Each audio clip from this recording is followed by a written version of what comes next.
You call this show Breaking the Glass, and that's an interesting story. I went out for the mock trial team, and I got to the mock trial team, and I'm a senior, and they looked at me, and I'm 6'2", 280 pounds, and they said, "Well, we don't have any room for you." Uh-oh. And I said, "Well, all right, can I start my own team?" And so they said, "Well, if you get enough people, you can start your own team." Wow. And so I went out to my classmates and friends, and we started our own team. And the majority of the folks on my team, quote unquote, look like me. Right. And our team, so that year, the Air Force Academy fielded 2 mock trial teams. Wow. And we went out to the West Coast competition, the West Coast Regionals. And our team ended up winning the West Coast Regionals, and I was the #1 attorney on the West Coast. Nice. It was very nice, man. And both teams actually went on to nationals. Both teams did very well at nationals, and I ended up being an All-American attorney. Wow. So you raised the level of the whole team is what you're trying to say. We did, man. We were the still, I believe, the most successful mock trial team the Air Force Academy has fielded, man. Wow. The team that you pulled together. Absolutely. Welcome to the Breaking the Glass show with TQ Senkungu. Together we'll dig inside the success stories of people of color and share those stories to inspire you. Then we'll break down their path to show you what they did so you can learn from their wisdom and follow in their footsteps. My guest today is Rodney Bullard. Rodney is an extremely humble yet extraordinarily successful guy.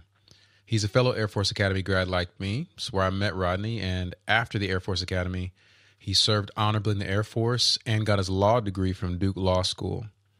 Also, during his Air Force career, he did a very selective program called the White House Fellowship. He'll tell you all about it in the interview, but as an example of the kind of person who gets into the program, besides Rodney, one of his fellows is now a governor in the United States.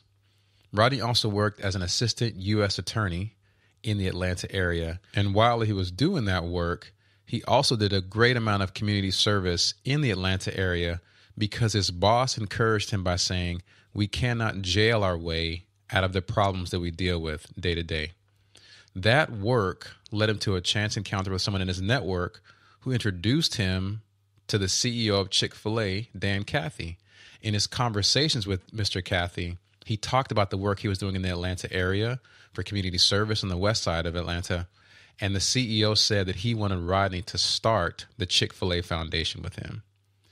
During that work, he's done amazing work bringing together corporations and community members who've been working hard to improve places like the west side of Atlanta for many years.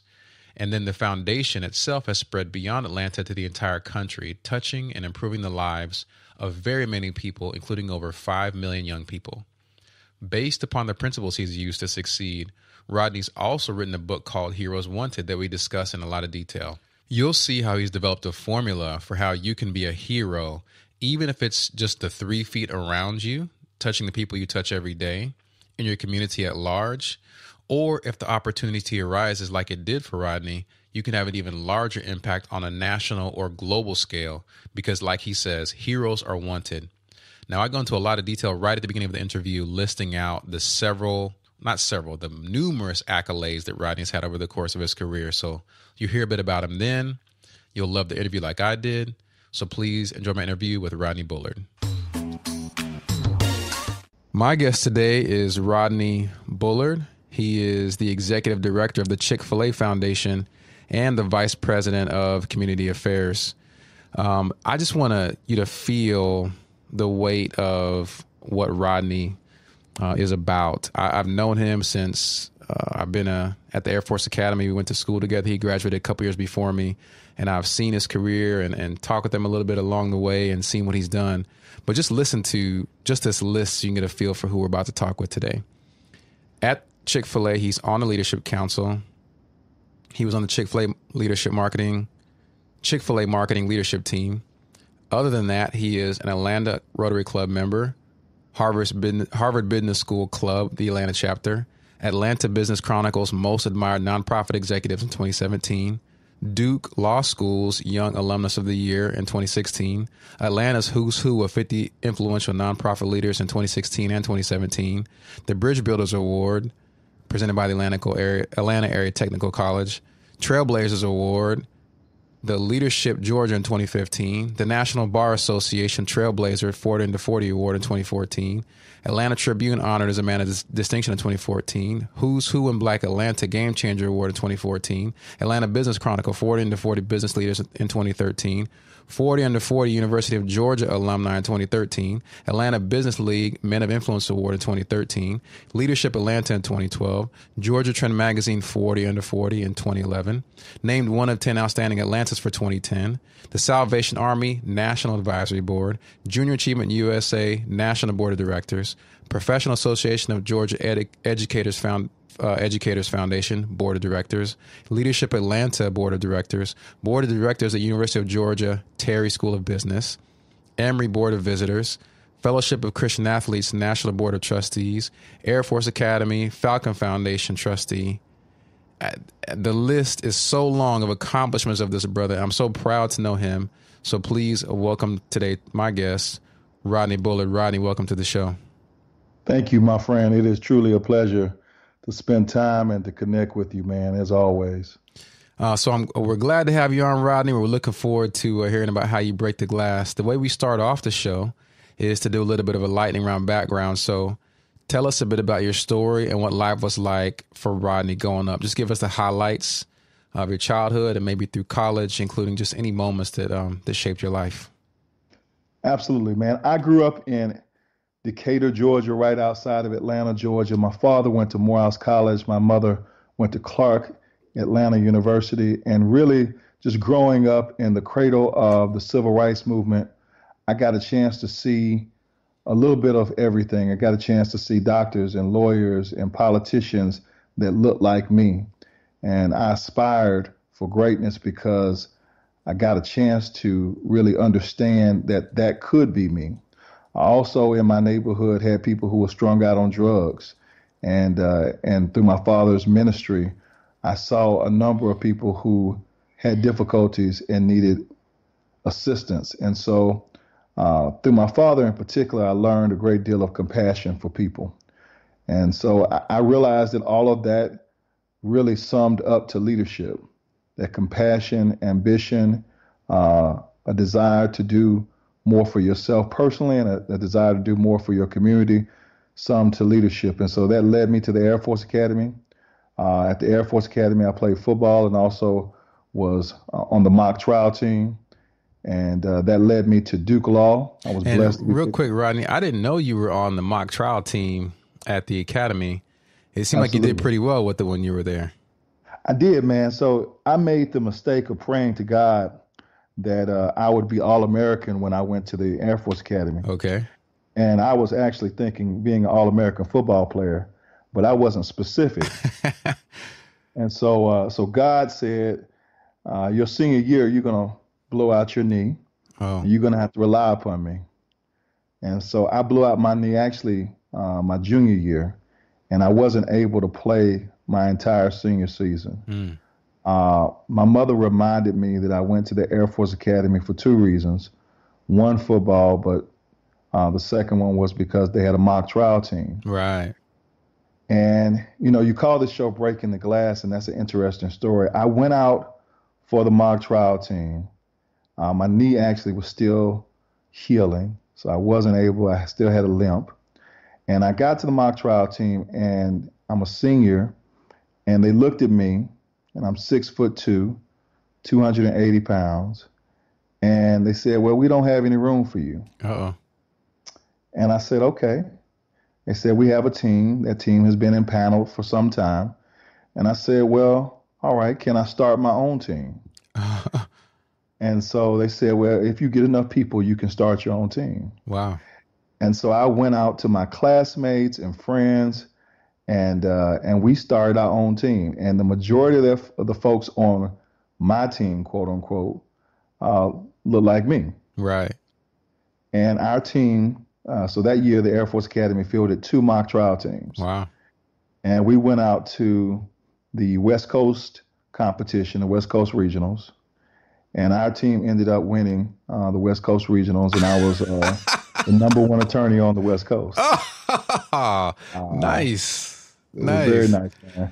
And both teams actually went on to nationals. Both teams did very well at nationals, and I ended up being an All-American attorney. And actually, the young lady who captained the other team, Linnell Latindra, is now head of the legal department at the Air Force Academy. Wow.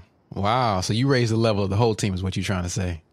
We did, man. We were the still, I believe, the most successful mock trial team the Air Force Academy has fielded, man. Wow. The team that you pulled together. Absolutely. Did these folks that you pulled on have experience in mock trial? They had never done it before. A friend of mine, Brent Kelly. Yeah. He was an actor. Brent was from LA. And so I knew I needed witnesses. Okay. Who act, and Brent would get up there and he would act with the best of them. He would shed a tear. I knew I needed folks with personality. Rico Tippett. Oh my goodness. So Rico went out and he was there, and we had a great time. And Shay. Oh wow. And Shay was one of the attorneys, and so we had a great time, man. It was truly fun, and we were successful. And people didn't know that we were from the Air Force Academy. They thought we were from Howard. Oh my goodness. Something like that. That's hilarious. Oh my gosh. Were there any, just to back step a little bit, were there any formative moments growing up that made you want to go into the law, or that had you aiming towards a mock trial? What pushed you from that in your childhood? Yeah. So I, 8th grade, Miller Grove Junior High School, Mrs. Bennett's 8th grade class. Mrs. Bennett decided that she wanted to do a mock trial in class. And so she split us into two groups, prosecution and defense. And she allowed us to object, and she allowed us to really just go through the motions of a trial. And I realized that this was just who I was, that I fell in love with it. And so we started the first mock trial team actually in high school at Redan High School. And that was formed off of the students within that class in junior high school. And so I was all-state mock trial. Wow. And then I was an all-county football player. And so I knew I wanted to find some place that could feed that itch. And it's interesting, even when I was playing football, I remember at the Air Force Academy, it's probably my sophomore year, one of the instructors at the Air Force Academy allowed us to do the same thing that Mrs. Bennett had allowed us to do. And again, I always felt the eyes of not judgment, but stereotype. Yeah. And so I raised my hand. I said, well, I'll participate in this exercise. And I remember the other young man who was supposed to be so bright and so smart, he started off and he was just going down the wrong direction. So I objected. And I knew every objection to make, and I knew the proper objection to make. And the teacher looked at me very differently after that. And so I learned that, look, I'm a big, dark, black man. Right. I recognize sometimes people have these preconceived notions about who I am. Right. And I enjoy proving them wrong. I see. You proved them all the way wrong in that sophomore year and on the team that you put together. Yeah, man. So it was a blessing, and really it was God, man. If I had not blown out my knee, I probably wouldn't have gone out for the mock trial team. I probably would not have gone on to law school in the same fashion that I did. And so God knows what's best, and sometimes he hobbles you to put you on the path he wants you to be on. Yeah, and he gives you divine appointments. I remember when I was in high school, I was in a speech class. I wanted to take an easy class. I was doing pretty well academically, but I wanted an easy class my senior year, to balance out a bunch of AP courses. And I took a speech class, but one of the debate cats came in and was talking about something. And I was like, y'all are the debate team? And they're like, yeah, this and that. So I started arguing back and forth with them. And the speech teacher was also the debate coach. And based upon me arguing with them, she asked me to be on the debate team. Mm. And I ended up like being on the debate team. The guy who had been on the debate team for 4 years had never made it past the regular, local competitions.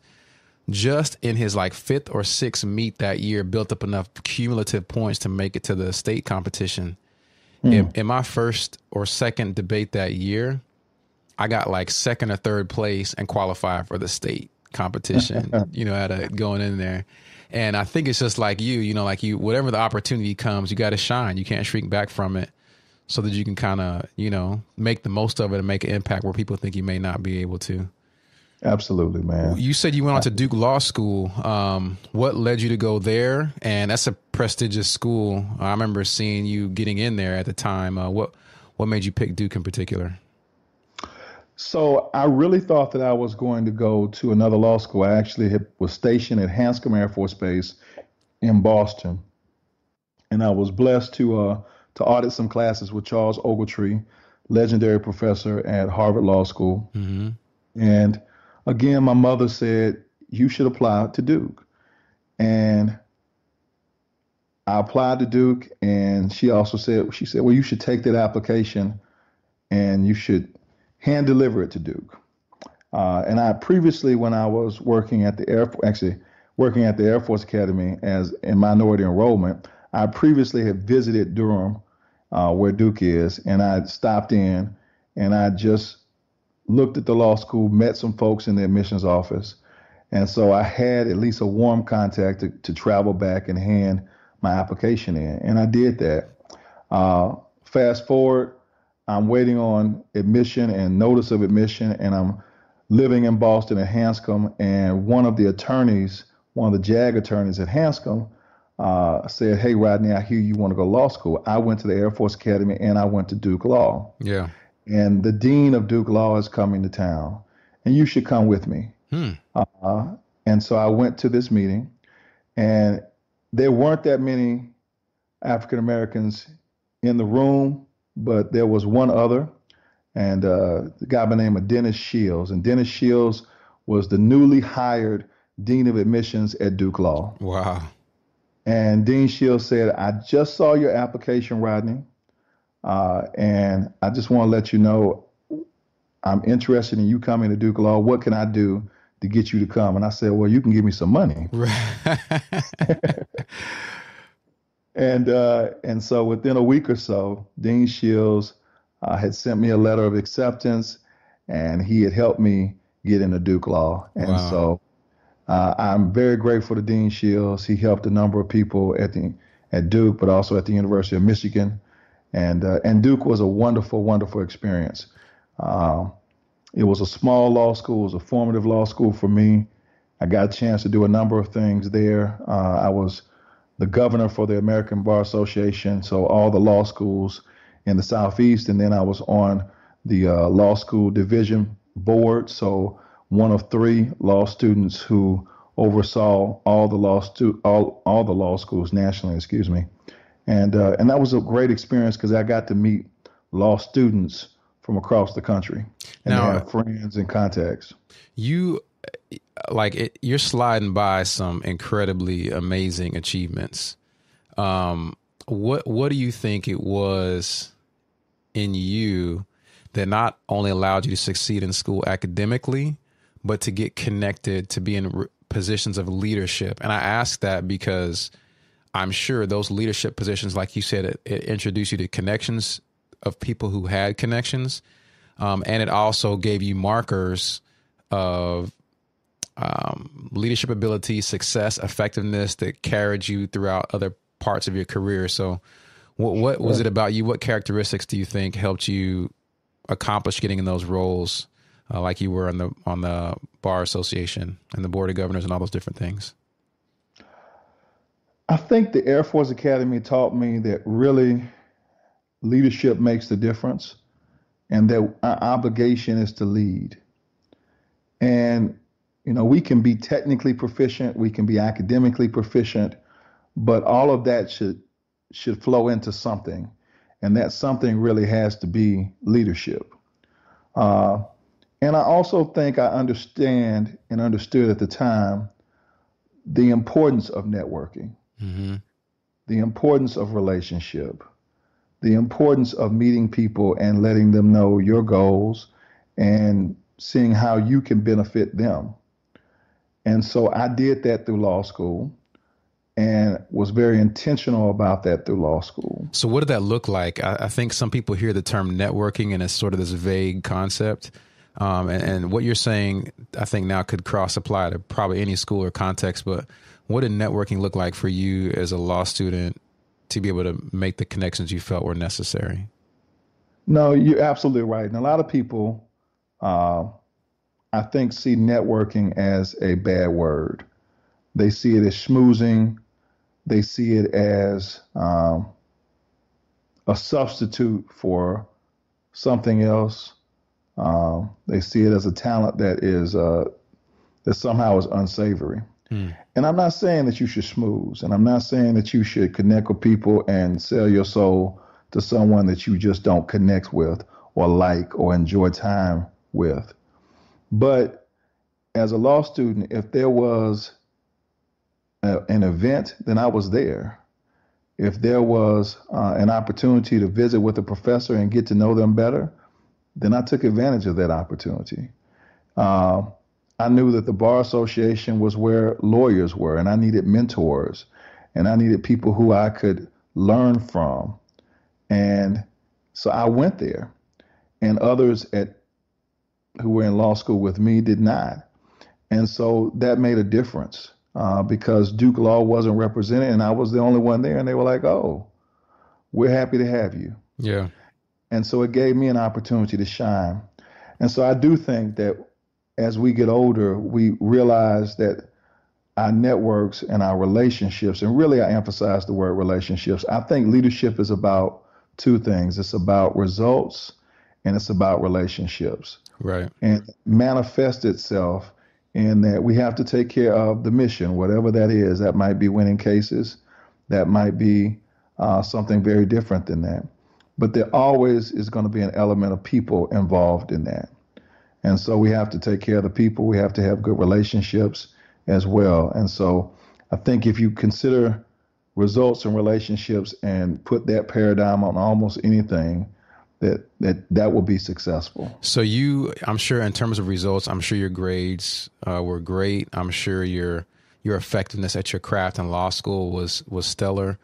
What's one specific thing that you did or do to maintain a connection in your network, like either how you serve them or how you just stay connected to them in a way that's not schmoozy and not sort of just using them?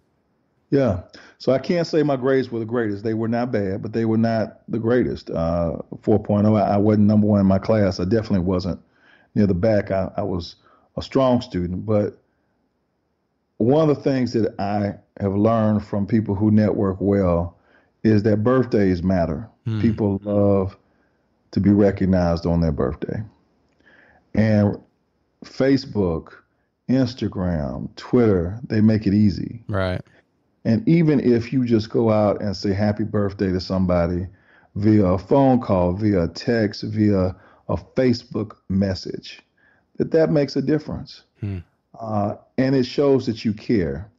And the first rule of relationship is if I want to have a friend, I must first be friendly. Right.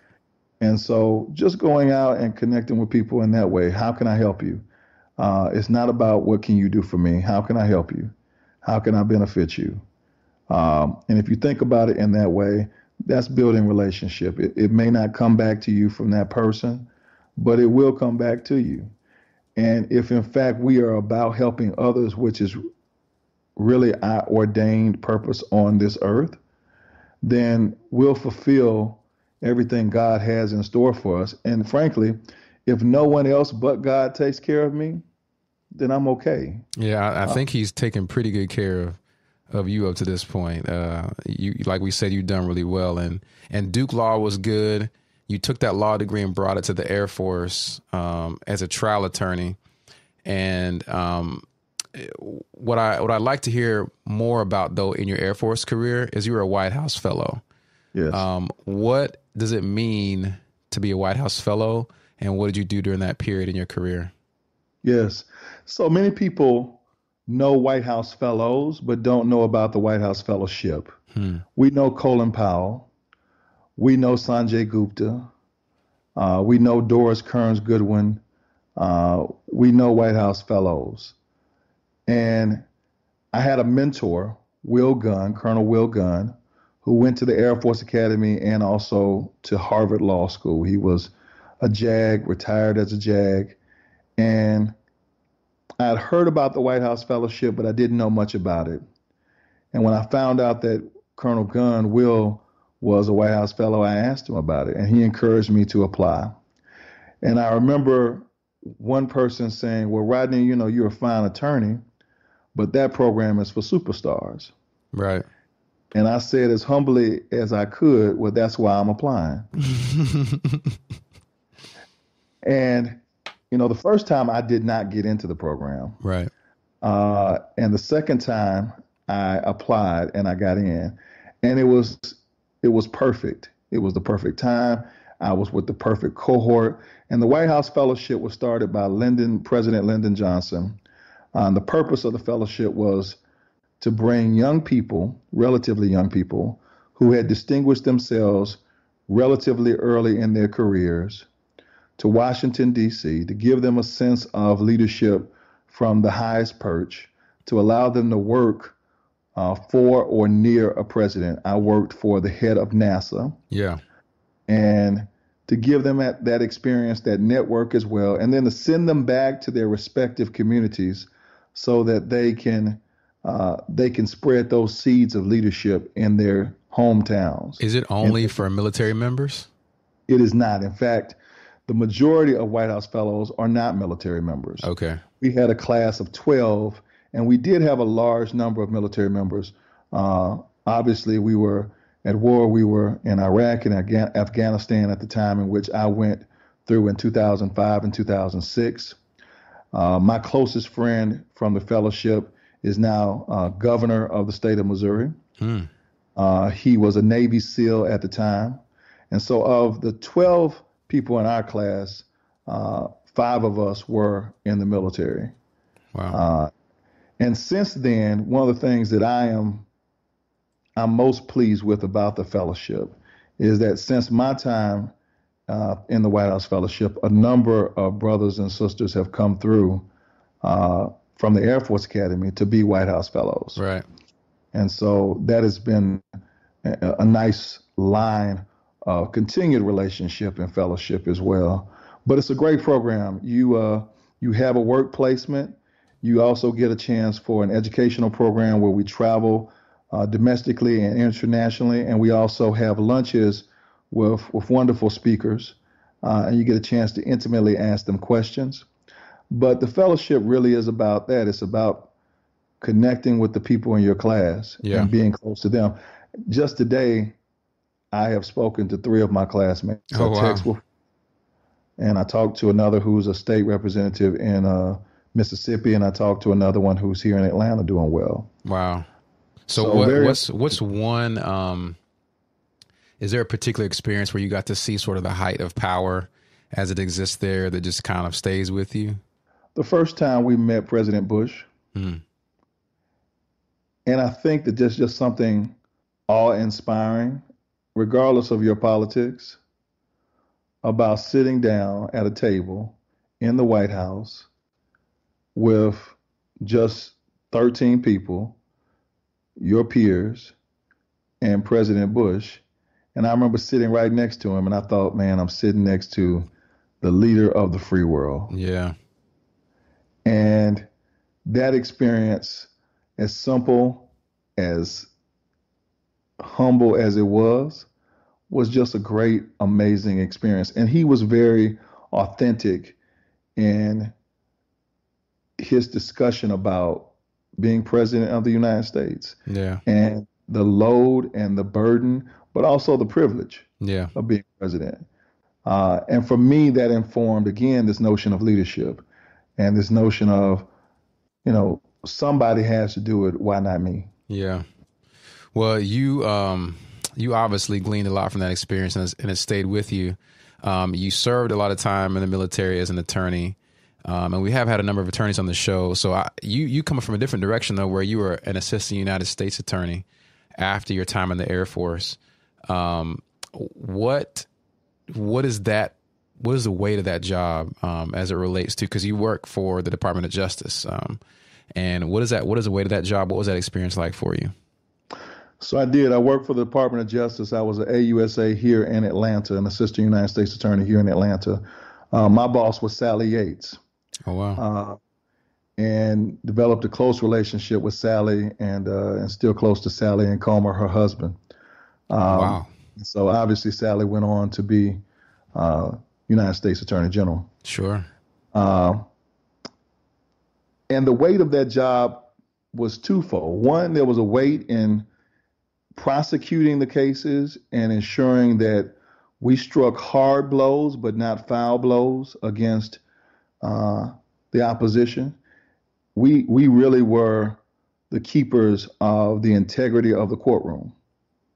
And many times these were big cases, and many times we were prosecuting people and we were breaking up families. We were pulling fathers and mothers away from children, and we were sending them away for significant periods of time. Right. Federal time is very different than state or local or DA time. But the flip side of that was, what was the impact on the community? And Sally had a phrase. She said, we can't gel our way out of the problems that we have in our communities. We could prosecute as much as we wanted to, but those problems were still going to exist. And so we had to do something else beyond just prosecution. We couldn't abdicate our role in prosecuting, but we had to do something else.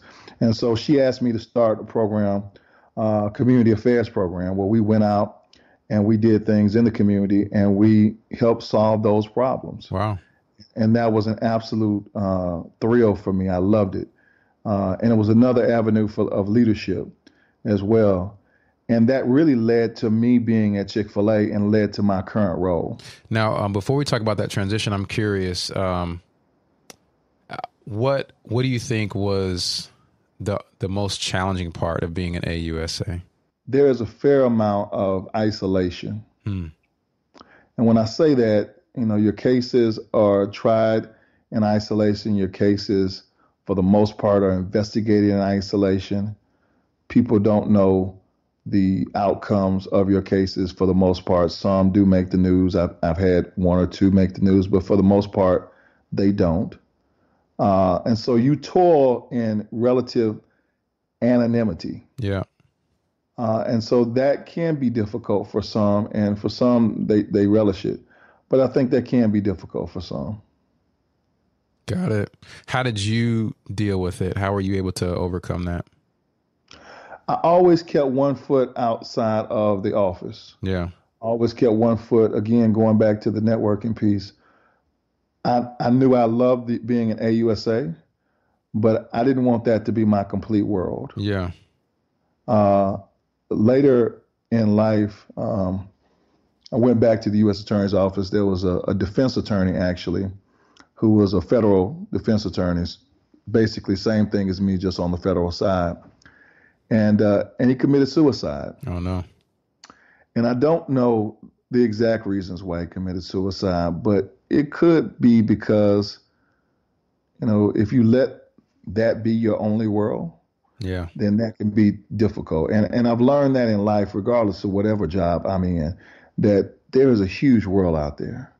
And when I was an Air Force officer, it couldn't just be my world to be an Air Force officer. I had to have a foot someplace else to remind myself that there was something else. And the same thing, I think, held true as an AUSA. How do you, so I want you to speak about this as you talk about your transition, because from here you move into Chick-fil-A, which when I saw it, I didn't get how you went from the law to Chick-fil-A.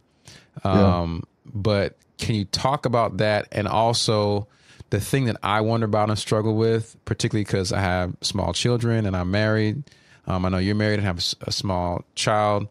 How do you balance that out so What was the transition like? And then if you can talk about it, let's talk a little bit about how you're able to do it all, be in the community, be at home, and do your job really well. Yes.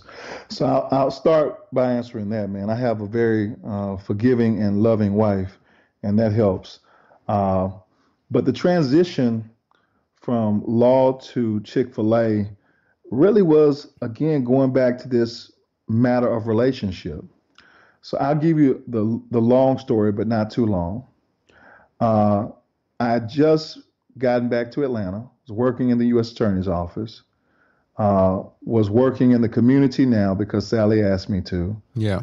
Was selected as one of 10 outstanding young Atlantans. I sent an email to a friend of mine who was now the ambassador to Trinidad. Okay. B. Welters. I had met Mrs. Welters because through the White House Fellowship, a friend of mine introduced us. The Welters, Tony and B, were early supporters of President Obama. She became ambassador to Trinidad. She then says, "Hey, Rodney, I'm glad you're doing well. I would love for you to come down to Trinidad and come speak. I've got Colin Powell coming, and I've got Justice Clarence Thomas coming." And I said, something's not connecting. Was trying to have powerful people, powerful brothers down there. Something's different, though. I might be the odd one out. So I said, I'm happy to come, but would you allow me to bring some Morehouse students? Because I really, I want to be able to connect with students. She wanted me to speak to kids and students. And at this point, I wasn't old, but I wasn't a college-age student either. So brought 2 students from Morehouse, and we had a wonderful time. And one day we saw a Kentucky Fried Chicken in Trinidad. And the Kentucky Fried Chicken was just packed. Come to find out, it's one of the highest grossing Kentucky Fried Chickens in the world. Wow. And I made a joke. I said, "Do you have Chick-fil-A here?" I said, "If you love Kentucky Fried Chicken, then you've got to just be bustling over for Chick-fil-A." And so they said, "No, we've never heard of Chick-fil-A." And I knew that. I was just joking. But I came back to Atlanta and I told that story. And a friend of mine said, "Well, we need to put a Chick-fil-A in Trinidad." I said, "No, we don't." They said, "Well, let me introduce you to somebody." And so I met a gentleman by the name of Reverend Al Mead. Okay. And Al Mead, I had breakfast with Al Mead, and Al Mead knew the Cathy family, the family that owns Chick-fil-A. Right. And he said, "Well, I want to introduce you to Dan Cathy, the president of Chick-fil-A." Wow. And I thought he was just joking. And he called me one day out the blue. He said, "I want to introduce you to Dan tomorrow." I had to change my trial schedule. I had to change all sorts of stuff, but I wanted to meet Dan. This was an opportunity I didn't want to pass up. Yeah. And so I met Dan. I started to talk to Dan about what I was doing in the community. And that led to a conversation about starting the Chick-fil-A Foundation. Wait. All this time, I thought you came on to the Chick-fil-A Foundation. No. You started the Chick-fil-A Foundation? Started it, man. Every brick has been a brick that we have laid. Oh, my goodness. Wow.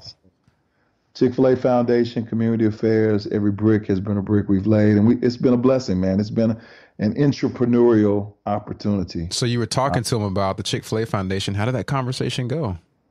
So basically, we were talking about the work I was doing for Sally in communities on the west side of Atlanta and the need for corporations to be a part of that. Right. And that really we weren't going to solve anything because government had been trying to do it for years.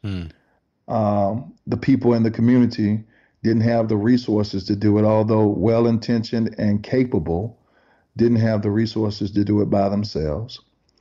And Dan, at the same time, was going on a similar journey of learning about the west side of Atlanta. Okay. And the west side of Atlanta, for those who don't know, what's particular about it?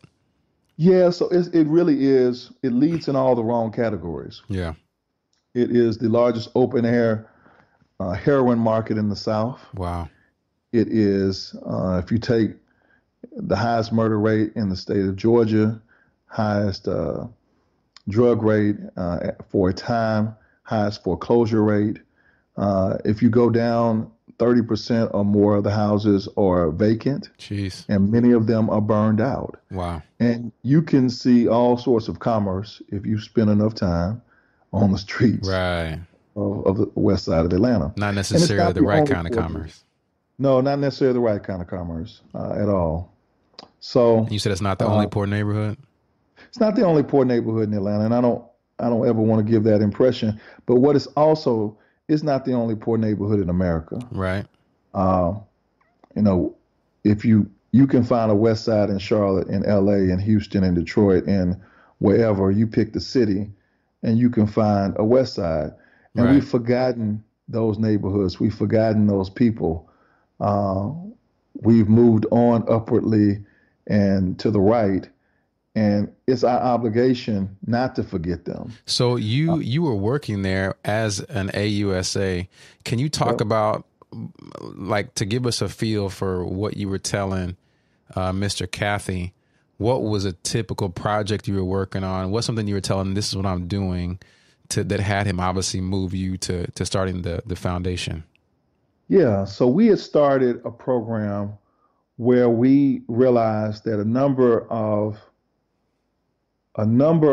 people were being arrested on the west side of Atlanta and then returning to the west side of Atlanta. And within 3 years of getting out of jail, returning home to the west side of Atlanta, within 3 years, 75% of them were back in jail. Wow.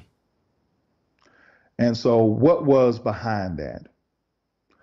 And so we started this fair, basically, where as you were leaving jail, re-entering society, you would come, and we had it at a church, and you would come and there would be services for you there.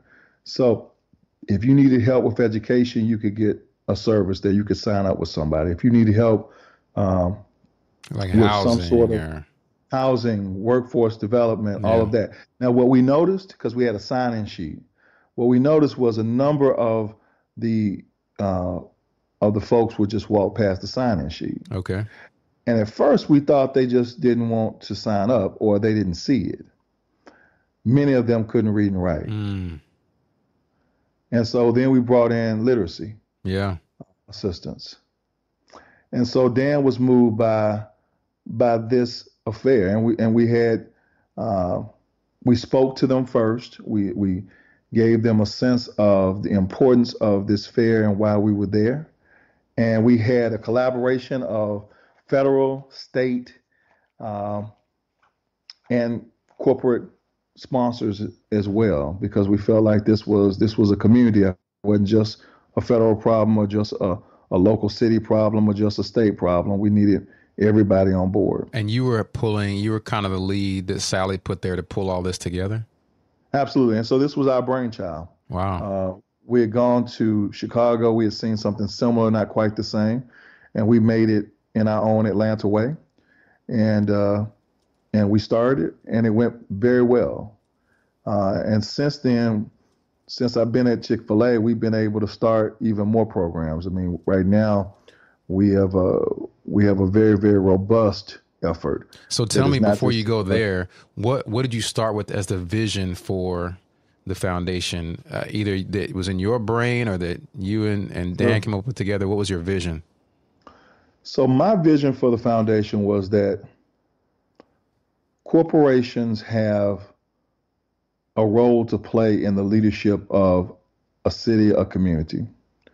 That you do have a government component, you have a mayor, you have a city council, et cetera. And then you also have a nonprofit component. There are nonprofit organizations, but then you have a corporate component.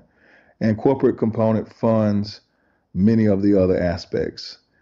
And I saw companies like Coca-Cola, I saw companies like Georgia Pacific participate and be at this table and help solve problems. Yeah. And at the end of the day, I don't see this as charity. I don't see this as philanthropy. I see this as leadership.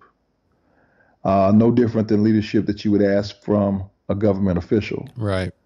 We just happen to be corporate officials. And it's another aspect of society, right? Coca-Cola solves a problem with tasty beverages. Apple solves a problem with technology resources that people need to live. You just saw that there's another problem they can solve in community and society, which happens to do with folks who aren't doing as well as maybe the rest of us are. And they can solve that problem too. That's right, because we have resources. And I said earlier, we have the third largest number of corporate headquarters in the nation. So why can't we bring all those in Atlanta? And so why don't we bring all those resources together? Yeah. And so how did you go about reaching out to is this at Chick-fil-A, were you reaching out to other corporate entities, or was it a solely Chick-fil-A focused thing? So at Chick-fil-A, since we've gotten to Chick-fil-A, our first initiative was an initiative that Dan really wanted to do that became kind of the microcosm of what we just talked about. Okay. Dan had gone to Seattle and he had seen a facility, and we now call that facility the Discovery Center. So I'll call it that for lack of a better phrase. But the Discovery Center was a place in which kids could come and experience financial literacy and entrepreneurship by, consider it like a mall. And within the mall, they ran the commerce. These kids in middle school ran the commerce of this mall. So they had to balance their checkbook. They had to market. They had to receive sales. They had then the opportunity to go buy things elsewhere. And so we, from a Chick-fil-A perspective, partnered with Junior Achievement of Georgia. Right. We said we want to create a facility to teach kids financial literacy. Because if they can dream, if they can have greater exposure to finances, then they have a greater chance of pulling themselves out of poverty or pulling themselves into something that they feel comfortable in. Right. So we went to company after company to start this. And after about 6 months, we were able to raise enough money from the corporate community to build a 40,000 square foot facility. It is to really renovate. We didn't build a facility. We renovated a space within the Georgia World Congress Center. Right. And there are two sides to it. So one is called BizTown and another is called Finance Park. And so in BizTown, kids come in and they have this experience of they might be the operator, owner of a Chick-fil-A. And we have real Chick-fil-A product there, and they have to sell it to their peers. Wow. And they sell it and they receive money. Their peers have to pay them money, mock money, of course, but still money. And then there's a Delta kiosk, and then there's a SunTrust Bank as well, and they have to deposit their money in SunTrust Bank, and then they have to balance their checkbooks.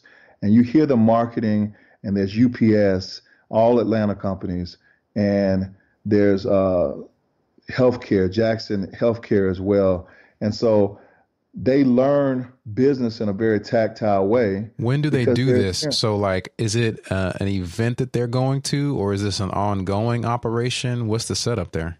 No, excellent question, my friend. So what is unique about this is not only did we partner with the corporate community and Junior Achievement, but the school system, now the government component of it came in, and three different school systems, three large school systems mandate that this is a part of their curriculum in 6th and 8th grade. Wow. And so it is a 20-lesson curriculum, and 19 of the lessons are actually in the classroom. The 20th lesson is in this facility that I'm talking about now. And that's when they come in, and based off of what they've learned before, they now get to sell and learn and actually exhibit marketing and operations. And they have adults who are there who are helping them as well. Right. But it's fun for them. And then on the other side in Finance Park, which I think is even more remarkable, an older kid in 8th grade, they have more of a microeconomic experience. They're given an identity. So they have 2 kids, they have a wife, they have X income. Equifax, an Atlanta company, they give them a credit score. Right. And you hear the kids saying, man, I got a 700 credit score. I can get anything in here.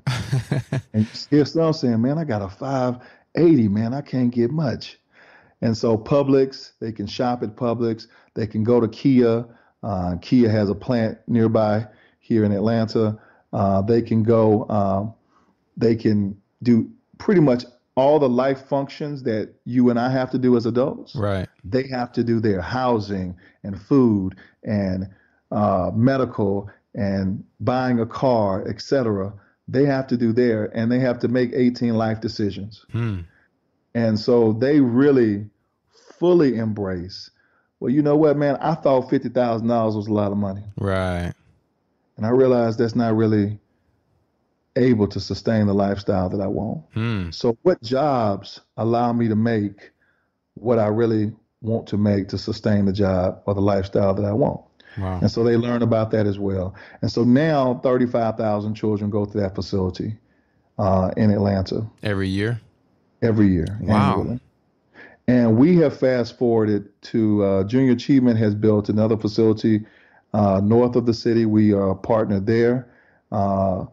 Between the two facilities, 75,000 children go through those two facilities alone.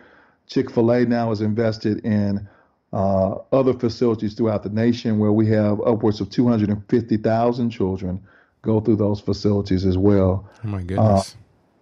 And really, just from the conversation Dan and I had, we now have a foundation that has touched over 5 million children this year alone. Jeez.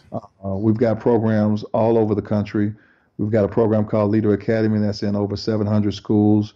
We have that teaches leadership and teaches children responsibility and giving back. They have a program called a Pay It Forward program at the end of it. And so they have to come up with something that really enriches their community at the end of their 7-week curriculum in Leader Academy.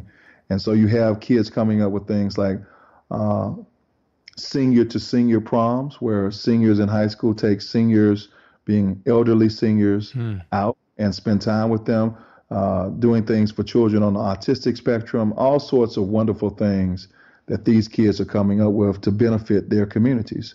I got a couple of questions around this, man, because this is amazing. So I want to dig into a little bit. What have you seen? So first sort of logistical question. How long have you been running this program, this particular one? So the Leader Academy program has been running now for 3 years. So I'm sure you've had the chance to see some impact of it, maybe not the long term, but what impact have you seen from folks who go through this program? So there's one young lady by the name of Akila, and she actually came up with a program where she mentored at her school, Westlake High School here in Atlanta. She mentored children who were younger than her, girls specifically who were younger than her, and mentored them into going to college and doing more with their lives. And so that's a program that has been recognized nationally. Oprah recognized her for what she was doing. And so it's just been a great program for me. And so she was a high school student who came through your leadership academy. Absolutely. Wow. Absolutely. We've also created a program called Chick-fil-A Fellows. And at Chick-fil-A Fellows, many of the Leader Academy students now become Chick-fil-A Fellows. And we've kind of fashioned it after the White House Fellowship. Wow. Where they have an education component. We're about to take a group out to Google. They're going to go to Harvard. They're going to go to Disney. They're kids from all over the city, some kids from LA, some kids from Pittsburgh, some kids from the west side of Atlanta. They're from wealthy areas. They're from not wealthy areas. They're black. They're white. They're Hispanic. They are as diverse as they can be. And so we're proud of that program, which is really a corollary to Leader Academy. And this is a program that wasn't just started by Chick-fil-A Academy, Chick-fil-A Foundation, but was started by a coalition of people at Chick-fil-A. So I don't want to take full personal credit for it. It's a great program that we've been a part of. Now, it seems, though, that you are leveraging, again, a network, because surely, like in my brain, I'm counting the number of people and things that you probably have to have involved to pull something like this off, and the impact you've had in this period of time that you've been working. am I right? Am I right to say that you're leveraging networks of people? So you have a seed of an idea, then you bring in other corporate sponsors, other government, other entities, other organizations, nonprofit and otherwise, to make some of these things happen? We are. We have a saying that you can't lead if you're alone. Yeah. And so we are leveraging partnerships, and sometimes partnerships are difficult and we're always quick to refrain from taking credit. Yeah. Because this isn't about us, and when you're in partnership, there are lots of ideas and there's lots of heavy lifting, and that's the whole purpose of partnership, that we're better together. And but we don't mind being first. We don't mind recruiting others. We don't mind bringing others to the fight to help us. And really, at the end of the day, we're not the hero. It takes, it's like our old academy days. It's amazing what you can accomplish if you don't care who gets the credit. Absolutely. Absolutely. And that's so very true, man. And the credit has to go to the people you're trying to help. Right. Right. And let me ask another sort of particular question. Within the west side of Atlanta, have you seen personal impact and or change or effect of the work that you wanted to do, which was the seed of all these ideas in the first place? Have I seen personal impact on me, or have I seen impact in the community? In the community. Have you seen change happen there like you probably envisioned? Without question. So we now have a meeting every other Friday on the west side of Atlanta. When we started the meeting, it was only about 80 people who came out. Now we routinely get 200 plus people. Those people come from all over the city. It's one of the most diverse meetings of the year. Of any place. And who's gathering? What's the purpose of the meeting? So the purpose of the meeting is to discuss. So let me take a step back. We are working to uplift the west side of Atlanta, to redevelop it, to make sure that it's a place where education, safety, all reign, and the people are able to stay in place. And so we realized when we started this work that there were a lot of people who were also putting their shoulder to this work as well. But many of them were not discussing with one another what was going on. There was very little communication, lots of silos. So we created this meeting to help bridge that communication gap and create some collaboration. I joked that there were 5 different YMCAs being planned on the west side of Atlanta.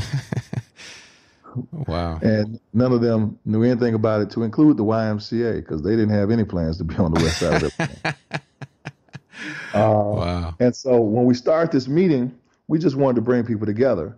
And we wanted people to stand up and say, this is what I'm doing. And so we wanted people to present.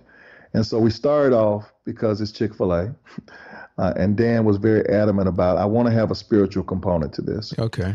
And so it's a 7 a.m. meeting.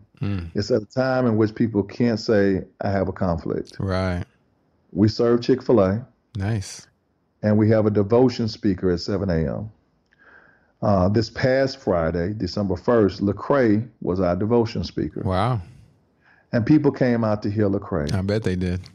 And then after that, we had Atlanta Public Schools talk about the new and innovative programs that they're doing on the west side of Atlanta. Nice.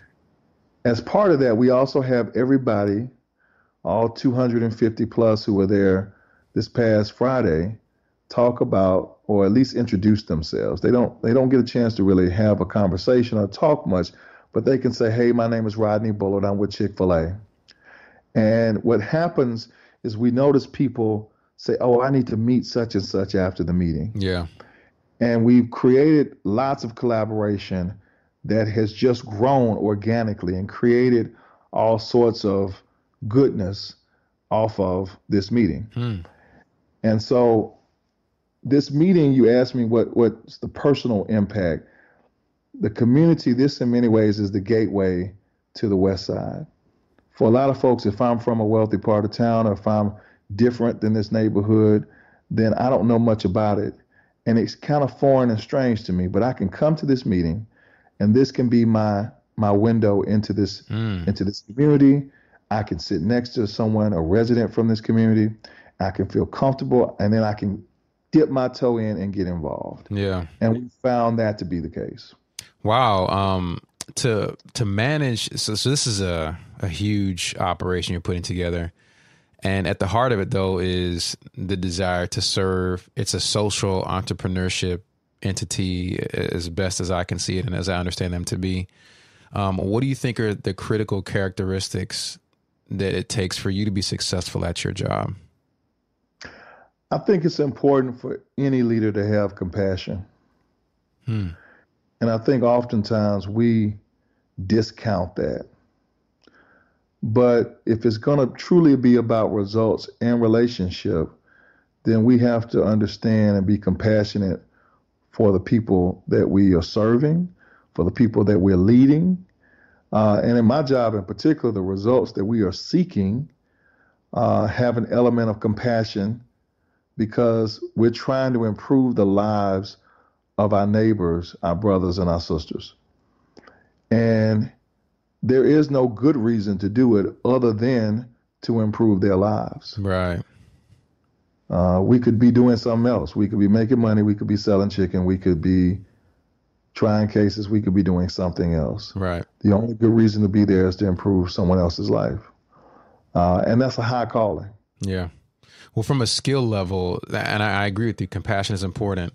From a skill level, what are some skills that are important to have to be effective once you find you have that compassion and you want to execute on some of these things, particularly because someone may not be Rodney Bullard and run this huge foundation and have the resources of a Chick-fil-A, but they may be trying to do something in their community. What kind of skills does it take on a tactical level to be successful at doing what you're doing? So I think it takes a willingness to partner with people and to connect with people. And it takes a patience because partnering with people is not easy. Partnering with people means that you have to compromise. I think it takes vision casting. You have to be able to create a vision, create a strategy, and then articulate that strategy in a manner that's compelling to bring others to the table. And that's important. I think it also takes a sense of organization. Yeah. We have created an organization called the West Side Future Fund, we being the corporations of Atlanta, that allows us to unify so that we aren't just single actors going off and doing our own thing, but allows us to unify. And so I do think that it takes organization. Yeah. And it takes humility, because one of the problems that we have in our communities is everybody wants to start their own thing. Yeah. And everybody doesn't need to start their own thing. Oftentimes there are organizations, efforts, movements that are just fine. They need your help. Yeah. And so that's a matter of humility. Got it. No, that's good. I hope people hear that one, because I think that, like you've shown, people working together and maximizing the efforts of others can go much further than trying to reproduce the same efforts on your own. Yes. A la the 5 YMCAs. Yes. So financially, I was actually just speaking to a group of crew leaders, and they talked about how they struggle with how people may have to make financial sacrifices to want to serve. For them, it's in the ministry. For you, it's maybe in a nonprofit arena. Is that a thing that you see people struggling with? And then how can a person who thinks about that think through that type of decision they may have to make? So I don't know if I asked that well. Like, you may make less to do volunteering. Yeah. You did. So I truly believe, I had a law school professor who said, Rodney, you should always strive to do good as you do well. Yeah. And I believe that part of the ministry is, for me at least, is taking care of my family. Right. And having the fiscal and financial ability to influence things. Because what I've learned at Chick-fil-A is that money is not bad. It's money used improperly is the root of all evil. Right. But money is influence and leverage. And so, yes, there are definitely those who are called to labor in the vineyard and to take a pay cut or not to have as much as they could have. Yeah. But I don't think that we have to be so, I don't think that we have to automatically assume that that's our calling or that's the way in which it has to be. I think we can still work typical, normal jobs. I think we can be a lawyer, a doctor. I think we can do those things and still give back. Right. Your life is an example. Absolutely. And I think our ministry can be anywhere and everywhere. And in fact, it's more powerful when the millions reach the millions versus the one or two trying to reach the millions. Yeah. Yeah. I totally hear that. I want to ask you one more question about what you're doing at Chick-fil-A. And you talked early on about networking. I've read in books like How to Win Friends and Influence People and those kind of things that also volunteer organizations are a good place to build your network. Would you agree with that in your experience? Wholeheartedly. The nonprofit organizations in almost every city in America are full of for-profit people who have been very successful and people who you can connect with, learn from, and get a chance to advance your career. Yeah. I can think of numerous stories in which you could do that. Kat Cole, who was former CEO of Cinnabon, she is still climbing the corporate ladder. She started with boards here in Atlanta, and she got to know people, and that accelerated her career. And so you definitely can do that, and I think it's a great way to do that. You seem like you navigate these environments extraordinarily effectively. Have you ever had to deal with any kind of bias, either in your work or as you've dealt with some of the work in the foundation? Every day. What's an example, if you want to share? Or like a typical situation? Yeah, I'm not sure if I'll share an example, but I think... let me ask it this way. If you could change some things to make it easier for somebody coming behind you so that they don't have to deal with that type of thing, what are some obstacles you'd pull out of the way? So I think the bias comes from different angles. And so it just depends on where you're looking at. If I'm talking to corporate America, I would say the work of community, the work of foundations is work that is beneficial to your brand. It is work that is beneficial to the community, and it's work that at the end of the day is going to make you stronger financially and the bottom line, and it's our reasonable service, it's our obligation. So sometimes the bias of saying, well, that work is pithy. No, that work is leadership. And don't put someone in it that is just a retirement position or it's a position to send them out to pasture. Truly see it as leadership in that community. And I think if you take care of your community will take care of you. And so that's one angle. I think the other angle of, again, just race is ever present, and the soft bigotry of low expectations is always there. And so we just have to overcome that. And frankly, it's one of those things that you can't worry about. It's one of those things you can't change other than to be as good as you can be. And if you shoot for something and have a greater purpose beyond self, then that will take care of itself, frankly. Yeah. Yeah. I gotta be honest with you, man. I feel extraordinarily inadequate right now, man, listening to all the amazing things you've done. And on top of all that, you've written a book about this as well, where you talk about being heroes. And I think I was able to read the first chapter of your book and we'll put a link where folks can download that first chapter and perhaps purchase it themselves. But I created this platform in part to share stories like yours. And one of the best ways to share the story beyond this conversation is for people to read your book. What I liked about what I saw, though, is I feel inadequate because I'm like, man, I'm not starting a multi-million-dollar, international foundation partnering with all these folks. But what made me feel good about myself, again, as I think about what I read, is how you talked about there are big heroes doing work like what you're doing, and there are smaller heroes doing everyday work. Can you make that real for the folks who are listening? Like, what do you mean when you said that in the book you wrote? Yeah. So oftentimes, so the premise of the book, Heroes Wanted, heroeswantedbook.com. Please go there, download a chapter, take a look at it. Please buy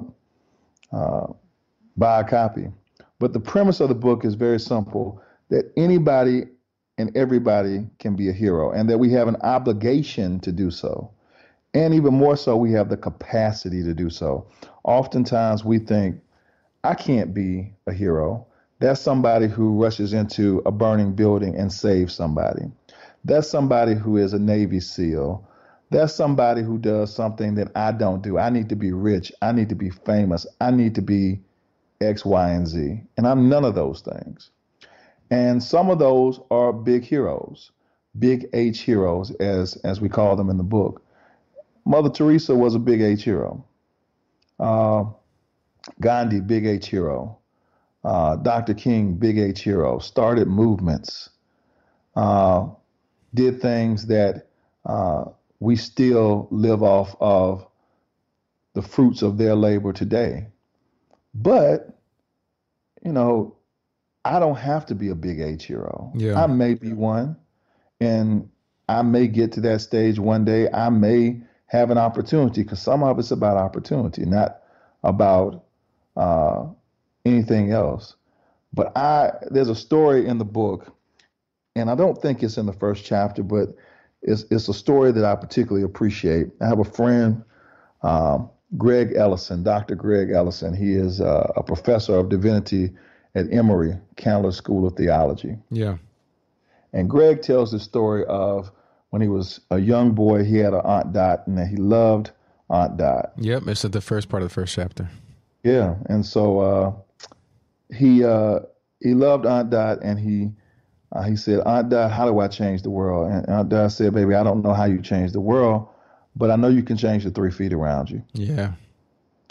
And so that's what little H heroes do. It might be a smile, it might be a touch, it might just be a recognition of someone that you typically walk past. Right. It's a connection, and it can lead to a greater heroism as well. But at the end of the day, I realized that we can change the world. We really can. Are there any experiences you had where someone did a small thing like that? I know you talked about your teacher whenever you started off in school. Would that be one of those small H hero type of experiences?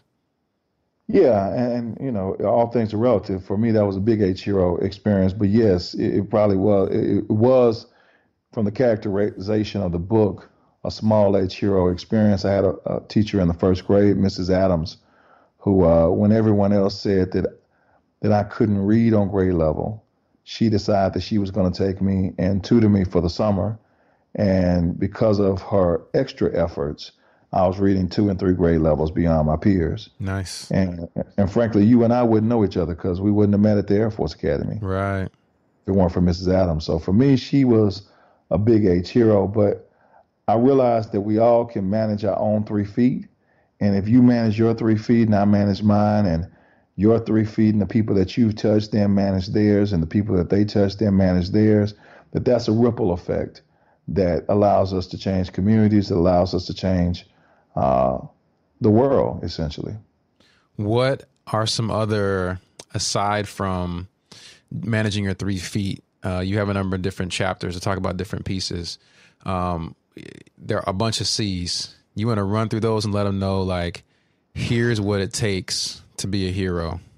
I know there's calling, commitment, compassion, connection, conviction, community, courage, charity, confidence. out of those, which one really stands out to you as like, one of the premier ones for you, and that you see where people could kind of focus on to make a difference? So courage really stands out for me. The book encourages you to have the courage to make a difference. And that doesn't mean that you aren't uneasy. That doesn't mean that you don't have fear. That doesn't mean that you have all the answers. It means that you get past all of that. And even more so, it doesn't mean that you stay in your own place. I recall a story at Chick-fil-A. We were going to the west side of Atlanta. We had all the Chick-fil-A employees at corporate, and we were down at the Dr. King Center, the Martin Luther King Center. Okay. In Atlanta. And someone came up to me and said, Rodney, how do I connect with this community? I have no idea how to do it. I feel so inadequate. Yeah. And I said, well, you just first start by being a friend. Really what they were saying was, I'm white. I come from privilege relative to this community. I don't know how to bridge the difference. I don't know how to be comfortable in what's overtly uncomfortable. And that takes courage to do that. Yeah. And I think particularly in the time in which we're in now, we have to have the courage to set aside all that is different about us and someone else and bridge that divide. Yeah. And that starts by being a friend. That starts by finding commonality. And there are lots of things we can be different about. But for the most part, we have more in common than we have difference. Yeah, I think you hear people, again, at this talk that I was having today, there was one person who was speaking saying that they were like, how many, this is a white person who was trying to bridge a cultural gap. So it's like, how many people do we need to know? And how many cultures do I have to understand? And how much of each culture do I need to study and learn? And I think what you're saying is just start by being a friend to one person and build from there. Absolutely. And that's it, man. I think that we make it more difficult than it needs to be. Yeah. And it is powerful when we have the courage, because that's the hard part. It's not difficult conceptually, but it is difficult if we decide to artificially put up barriers and to rely upon barriers that are that aren't worthy. Yeah. Yeah. I wonder, you also have a lot of elements where you express your Christian faith in the book. And in this day and age where Christianity at times has been polarized, in certain circumstances, even seen as a negative place to come from, a critical, a judgmental place to come from, what gave you the comfort to be so forthright about your faith? And then what value do you think it brings to the table? So I'll be honest with you. I originally struggled with whether or not I want to articulate my faith in this book. Right. Because I didn't want it to be a hindrance. But I do think that one of the elements of being a hero is that you have to bring your authentic self. And you have to come as who you are. And I'm a Christian. Yeah. My father, Baptist minister. Long before Chick-fil-A, I knew God, and I've known God, and I've known that He has kept me. And I do believe that all of the things that I believe about being a hero come from my walk and my understanding of who God is and who Jesus is. Yeah. And so I don't mind articulating that. Right.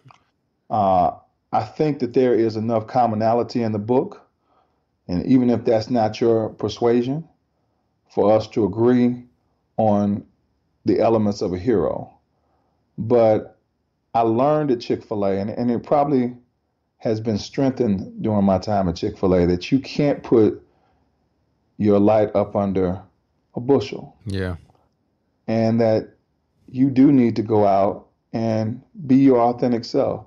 And that's very clear. That doesn't mean that you are biased against someone else. Right. That does not mean that somehow you discriminate against someone else or you're better than someone else. It's just you're bringing who you are to the table. And if you do that, then you can connect with people authentically and real. And I think the thing that would be awesome for those who may struggle with that a bit, hearing that, I did want to talk about it, but just I encourage them to look at your life and what you've done and how you've done it. I just went to the website, the Junior Achievement website, to see some of those images and pictures of what's going on at the Finance Park and BizTown. And to know that that came out of the place of your faith ought to encourage people that extraordinarily powerful and good things for the world and for those who are who need the help that you have to give can come from a place of a faith in Christ. So I'm glad you put that out there. Man. I mean, I think about Dr. King. Yeah. And the civil rights movement. That was born out of faith. Yeah. That wasn't born out of a radicalism. Right. It wasn't born out of a political movement. It was born out of faith. I think of Rosa Parks, who had the courage to say, no, I'm not moving.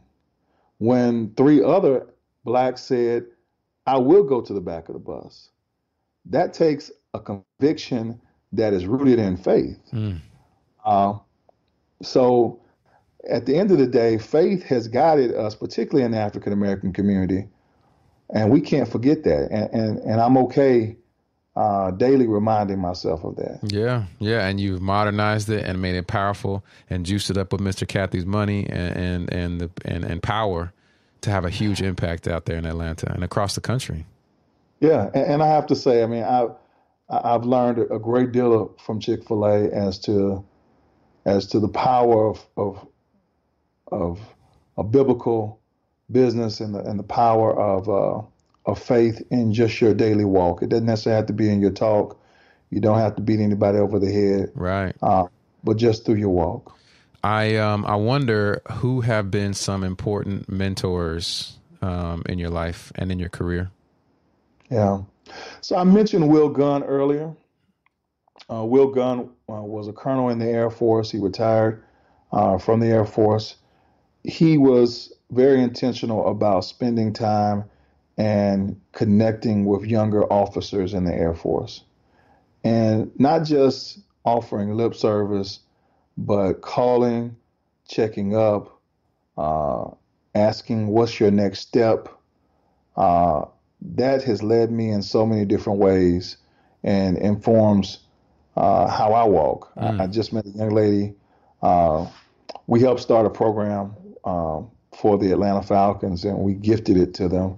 It's called the West Side Ambassadors, and we take kids from the west side of Atlanta, and they actually get a chance to work in the suites of the Mercedes-Benz Stadium. So they're there with the wealthiest of wealthy. Right. And so I met this young lady, Janisha, and she was as bubbly and effervescent as she can be, but she was not talking to anybody in the suites. And I started to just take her around and introduce her to people that I knew there one by one. So that when she sees them at the next game, they know her. Wow. And I instructed her not only, hey, do you now know them, but you need to remind them, hey, great seeing you again. I saw you last time. Rodney introduced us. And then remind them your goals. And I'm really, hey, just wanted to give you an update on I'm interested in going to law school. I'm applying to Columbia undergrad. And hey, I hope you're having a good game. And I'm just excited to be here. This is a great program that I'm a part of. Yeah. So that their dreams, your dreams become their dreams, and they can co-sign on that. Very nice. And I learned that really from Will Gunn, because he did that for me. And so wonderful mentors like that. And then some people you just learn from afar, you see from afar how they deal with struggle, how they deal with adversity. Have there any particular people stood out like that to you? A number of people. My grandmother in particular, man. My grandmother grew up in a time in which women weren't allowed to do much. She had gone to college, had a college degree, but the best job she could get, even with a college degree, was working at a department store. And black, college educated in the South, working in Chattanooga, Tennessee. But even though she worked at a department store by day, she started her own neighborhood store by evening. Wow. And she didn't let the bias of others, she didn't let the circumstances of her day deter her from being an entrepreneur. Wow. And I appreciated that, and I saw that, and it's always resonated with me that if there is not a way, then make a way. If someone's standing in the way, then go around them. And don't be so concerned with what other people say. The only applause we really need to be concerned about is that of nail-scarred hands. And so my grandmother was a great example for me in that. So I know one book you would want people to have as a gift, but they got to buy that gift. That's Heroes Wanted. Your book that's coming out, and it's coming out in February. It is. So Black History Month, heroeswantedbook.com. You can get it on Amazon. You can get it at Barnes & Noble. Please pre-order it. The reason why I asked you to pre-order is, one, it will be shipped to you immediately as soon as it comes out.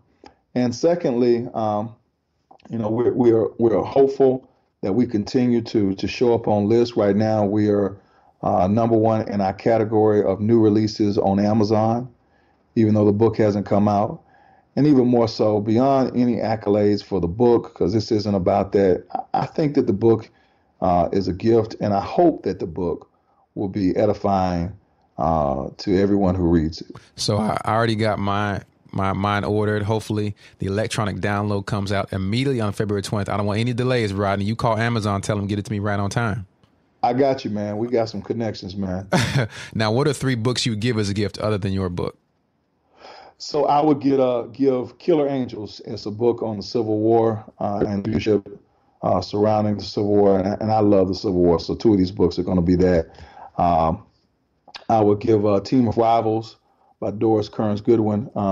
It's an excellent book about Lincoln and leadership and how he compromised, how he managed people. And particularly, I think about that book when I think about community partnership. Yeah. And it's a great book. And I think about Never Eat Alone by Keith Ferrazzi. Never Eat Alone's a timeless book, and that we all have to eat, but we don't have to do it alone. And it's a networking book. We can have radical courage to do that. In fact, I have a friend, Gary Gravison, who's releasing a book soon, so I'll give you a 4th. And his book is 10 Seconds of Insane Courage. Okay. And his whole thing is he wants to muster up his life 10 seconds of insane courage at a time to do something. And he was a student at the University of Georgia, and he said, I want to meet Vince Dooley. So he just 10 seconds of insane courage. He figured out how to meet Vince Dooley, and he had that opportunity, and he went for it. I want to start a company. 10 seconds of insane courage. He had an opportunity, and he just wrote a business plan. It was like ridiculous to do it. His business is now doing very well. And Garrett truly believes that, and I want to make sure I do this justice, but he truly believes that if you can muster up just this insane courage to do something that you have always wanted to do, or that you really want to do in that moment, that you just go for it. And so I think that's a very interesting book from that standpoint. I think it's no different than Heroes Wanted, in the sense that we often limit ourselves, and the soft bigotry of low expectations is often implemented by ourselves on ourselves. And so that's an important piece. When I was going to law school, people would say, well, Rodney, don't apply to top 10 law schools. Well, why not? Because you might not get in. Well, I won't get in if I don't apply. I know that. So again, 10 seconds of insane courage. Do you plan on being some kind of a higher level government official? I feel like President Rodney Bullard's resume is who I've been reading. all along.